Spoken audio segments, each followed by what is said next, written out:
Deb Cooper here. In case you're not already a subscriber to the Deaf Tourism channel, please hit that subscribe button and the instant notification symbol so that you can be up on what's going on the instant that it happens. Here we're going to talk about a comment that was posted on the wall the other day by a young man, and it was posted under the video where I explained to the True Force Loneliness and the men going their own way groups why they cannot get a woman. Even though they claim they're going their own way, they're lonely and this and that, you notice if you go into their forums and stuff, all they do is talk about women. They talk about women negatively. They talk about, how women hurt them. They talk longingly about women, how women won't give them what they want. Their entire focus is on women. It's supposed to be on building and creating and doing their own thing, but that's not at all it. So we're gonna address this young man's comment where he watched the 5-minute video, and then he said, you're pretty much confirming a big tenet of the red pill theory here. Women really can't love men for their personality, only for what they do for them and how they make them feel. So first, let's go into what the red pill theory is, because a lot of you may not be familiar with that if you don't follow these little goofy dudes online. The red pill theory is based on the movie The Matrix, where Morpheus, played by Lawrence Fishburne, offers Neo, played by, what's his name? All of a sudden my mind went blank. I'm seeing his face. Anyway, him, a choice. He could either take the blue pill, Keanu Reeves.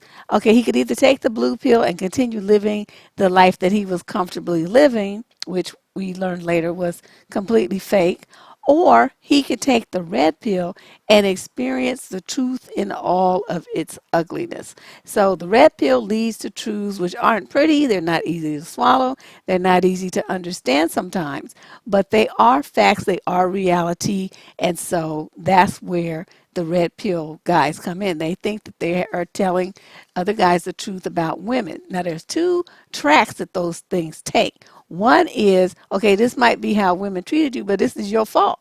Let me tell you how you can improve yourself so that won't happen to you. And then there's the other dudes that are just like wallowing in self-pity. And I think that's the group that is the most commonly associated with red pill theory.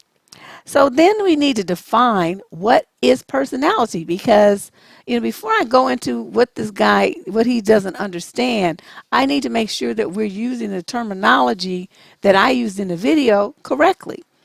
And personality it has a lot of different definitions, but basically it's derived from the Latin word persona, which means mask used by actors to change their appearance. It's supposed to be a combination of, in people, it manifests as a combination of individual thoughts, characteristics, behaviors, attitudes, ideas, and habits. Okay, so there are some psychologists over the years who have put forth their own theories about what personality is, and I show them here on this slide so you can take a look at those. And we also have to add in the very popular and the well-known theory about personality assessments known as the Myers-Briggs assessment. They divide personality types into 16 different types. You've heard those 4-letter acronyms, INTJ and ENTP. That's the Myers-Briggs personality assessment. And their platform says that they're supposed to be able to give you insight into what motivates you to be your best person, how you make decisions, what kinds of things you enjoy, what kinds of things challenge you, how you process information, whether you're a gut instinct type person or you're real analytical, you want facts and research and all this kind of stuff. It's going to talk about, they come with some very interesting perceptions about the things that you hate, what your weaknesses are, and what your strengths are, as well as what kind of partner would work best for you and what kind of work environment. I mean, they go way deep into it. So that is what we describe as personality. Basically, it's how you present yourself to the world, your thoughts, your behaviors, your attitudes, and the way that you communicate to other people and that kind of thing. Okay. So if you have a situation like what he's saying, where a woman rejects a man's personality, well, why should she love you for your personality if your personality, which is all the things I just mentioned, are distasteful to her? Okay, you want somebody to love you for some shit that they can't stand. They don't want a man who talks to them crazy like you do. They don't want a man who would rather stay in his head than communicate with her. They don't want a man who's hesitant and scared of his own shadow. They don't want a man who does the things the way that you do them, who thinks the way that you think, who behaves the way that you behave, who processes information that she's trying to communicate to you the way that you do it, because she's always repeating herself, or you claim that you didn't understand or you forgot. That shit will drive you nuts. Okay, so you thinking because you have a little penny ante job and your own apartment and a car that makes you a viable choice for a woman. And I'm telling you, a woman will take a man who has less of those things if he makes her happy. So your resentment that she is based on the way that she feels, he makes her feel. What the fuck other reason would a woman be in a relationship? She gonna be with a man who makes her miserable and cry all the time? Yes, some women are in relationships like that and they're looking for an out. They're just biding their time till they can get out. Some people don't even wait. They just leave, go to a shelter, live on the streets, do whatever they need to do to get away from that clown. They're not trying to be bothered with him. So I'm not really getting what he's talking about and why he thinks that women only want to care more about what men do for them and how they make them feel. Of course we do. Who wants to have you get married to somebody, it's your birthday, it's Christmas, it's Valentine's Day, and he don't do shit for you. He doesn't make you feel special. He never tells you how much he loves you. He never treats you nice and gets you little surprise gifts. It could be some really ridiculous thing, but it's meaningful to her and to you. In your relationship, it may be a keepsake from the first place you had a date or something. Who knows what it is? But I'm just saying, men who are generous of mind and heart and who think romantically will always have big success with women. It's men who are negative and nasty and critical and always want things their own way and who feel entitled and spoiled brats and evil-hearted and cheap and stingy like most of y'all are. That's why you don't have no woman. And so you mad because a dude who's got some money and a great personality is able to pull the chicks. Well, you ought to be, instead of mad, you ought to be looking at how he handles himself, and you should be taking a lesson and trying to learn from him and emulate what he does to be successful. And you will see how short you fall from the mark. And that's why you don't have no woman. No woman want to be bothered with your ass because you're stupid. You just you suck. You have no personality. You have the personality of a mushroom in the woods somewhere in the dark. That's you. Nobody wants you. You're not fun. You're not exciting. You're not interested. You don't have nothing that's stimulating for her to talk about. You don't have anything for her to learn about. You talk about stupid stuff, and all you do is whine and complain. That's all you guys do when you go on these forums. That's all you do is whine and complain. How do you think that's going to make a woman feel to be around you? Don't nobody want to be around your ass. You cry like a little bitch just all the time. It's a bunch of nonsense. Nobody wants to be around that. A woman wants to be around somebody who makes her happy, just like you would if you had any sense.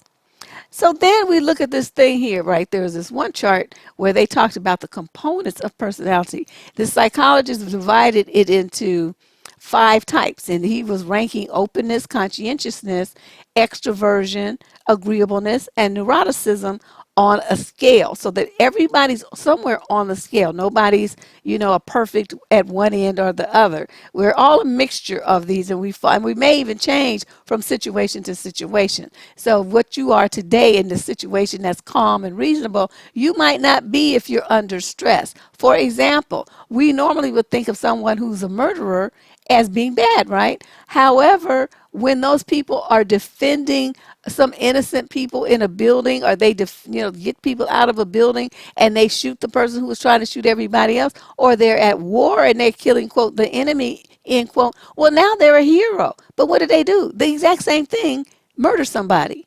So you see what I mean? There's context here.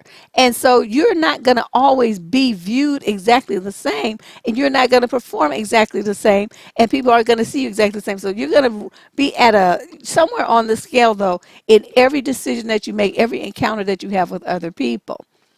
So to sum this up, let me go over, I don't want to talk about this for too long because I've already addressed this, but I do want to say there's some really basic things that women are looking for in a relationship.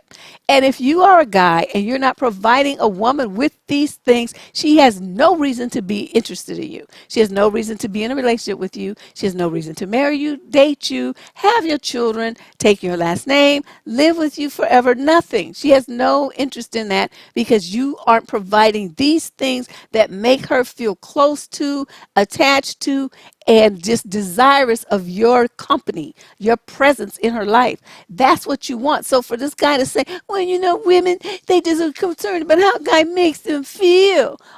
Well, that's about the stupidest thing I've ever heard in my life. Why would somebody want to be with somebody who made them feel rotten and creepy? You know what I mean? That's like a sadist, a sadistic, or whatever they call the person who likes to get the pain. And, the other person, the sadist. So masochist and sadist. I mean, only a masochist would be in a relationship where they were getting hurt all the time. That makes no sense. So dudes, look at this. Now, why women don't like you? Because women really love men who are confident and self-assured. There's something about that is sexy as hell. You guys scared of your own shadow. Well, I might not succeed. It might fail. I don't know. I don't really know what to do. Okay, that's a major turnoff. Don't nobody want to be looking at you, and you don't have any confidence about your abilities, your intellect, nothing. You're just a loser. Get out of here. Women love men who respect them, men who are tender and gentle and to make them feel good about themselves. Now, we've already discussed that point, so I won't repeat that. Women love men who can provide safety and security. Now, that means the adage that men used to be taught as boys to grow up and be men who provide and protect their women, children, their families, their neighborhoods, their country. Okay? You provide for them and you protect them. Okay, you punk asses, I don't know what you do. You play video games all damn day and sit around and whine and cry about stuff. So turn off. Nobody wants you. Women love men who laugh easily and often. In tough situations, they can see the humor in something. So they don't get all bent out of shape about everything. They can laugh it off and, crack a joke about it and relieve the tension of everyone who is involved in the situation. That is a real skill. Not everyone has that. And people have, some of them are really great at it and some can kind of do it. But anyway, you should be able to pull that off at least when you need to. And the main thing is that they can laugh at themselves. Okay, they don't take themselves so seriously that nobody can, crack a joke about them or something. They go along with it and say, yeah, I know my head is big, isn't it? I can't find a hat that fits this giant thing to save my life. I have to special order. They're going to go along with it. It's going to be funny. To be around them is excitingly joyful. Or women love men who are open. You got to be open emotionally. You got to be generous with your time and your attention and demonstrate your love with surprises. And some of that costs money. The providing costs money, and demonstrating your love with surprises and being generous when she's in need or when you want to express your love for her and do something that's romantic and exciting and fun for her to make a memory for the two of you in your relationship. That shit costs money. Okay, you don't have no money, then you can't do none of that. And that's why you're sitting over there mad that nobody wants you. Nobody wants to go to McDonald's with your ass. That's not fun. That's not exciting. It's not romantic. Okay, women love men who are thoughtful and considerate. Okay, you men who want to talk about menstrual cramps like, they don't really hurt and women are just exaggerating. Okay, see, that's some shit that will get you fired. Or they no attention at all and she will think you're a disgusting pig. but yet you all say that because you have no clue at all. Women love men who are calm and easygoing, but who exude that no joke kind of masculinity. That means they not gonna be like jumping off the handle and wanting to fight everybody. But when it comes time to stand up for themselves and establish, maintain boundaries and check folks, they're not gonna back down. Okay, they're not going to back down. That's very, that makes a woman feel safe to be with him. And she knows that he's a man of his word and he's not going to let other people punk him out about some bullshit. He's going to check them. It's like, nah, man, that's not going to fly here, blah, blah, blah, blah, blah, blah, blah. And he might do it very respectfully, but he's still going to stand up for himself and stand up for you too. Women love men who know how to be pleased and to please a woman in bed. Now, this is very important. I leave that to your imagination because I'm trying to keep this, pretty PG, so I'm not going to go into that in this video, maybe another one. Women love men who are sweet enough to say yes, but strong enough to say no. So, she's asking you to do something. She wants you to go somewhere with her. She wants this little trinket, this little dress, this little thing for the house or whatever. 95% of the time, 99% of the time, really, the dude is going to be like, yeah, baby, whatever you want. Just get it. I don't care. He's not tripping. It's going to make her happy and it's no big deal. But then if it's something that's just out of pocket, ridiculous, he even though he has the generous attitude and stuff, he's still going to be able to say, well, I don't know about that. Let's rethink this, or let's look at some other options. Let's do something, find a sale where he's going to, put the brakes on and not just let her go buck wild. And she can do nothing but respect that as long as he doesn't call her names and, demean her in some way. He's refocusing her energy. Okay. So that's what I have to say about this young man and his comment. Excuse me. I think a lot of young men misunderstand what a relationship is for a woman. They just don't get it. And it's all about how you make a woman feel. What you do and what you say and what you don't do and what you don't say will impact her in some way, emotionally, mentally, and psychologically. And that is what she bases her attraction to you and her attachment to you on. If you don't meet those needs, she has zero reason to stay with you or even get with you in the first place. So give this some serious thought, young men that are without and trying to figure out what you're doing wrong. And I think if you're very honest with yourself, you'll see that you fit in the negative category here that I listed. Anyway, this is Deb Cooper from survivingdating.com. Check out the blog with hundreds of articles there. And here on the YouTube channel, be sure to check out my new Instagram channel. It's surviving.dating, full of memes and advice for you in graphical form. Become a subscriber over there. And, I'll see you real soon. Talk to you soon. Bye-bye.